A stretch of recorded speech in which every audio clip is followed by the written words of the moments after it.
درې کسان زما په خیال باندې عقل زده کوي او هغوی ته پته لګي چې کوم ځای کې کنده ده او کوم ځای کې مونږ به پروزو.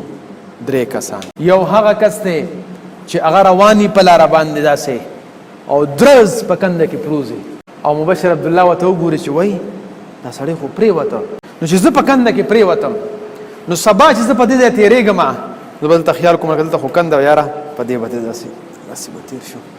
نو ما کې عقل راغی، زه وایز شوم او زه به اوس خلکو ته لیکچر ورکوم چې تاسو کله په هیلټن پیلس کې په حال کې د ډایس نه راکوزېږئ نو په منځ کې یو دوه غوندې ټایل چې لاړ شي نو هلته یو کنده په هغې به نه ځئ او داسې به تاسو ځئ.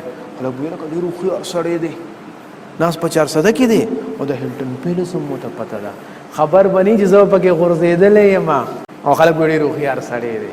نو بعضې خلک عقل او وزډم په ډغرو زده کوي چې تر څو یې دا سر نی مات شوی یقین په خدای وکړه هغې کې داسې به نه کوم. نو یو داسې قسمه هوښیار خلک هم شته دی.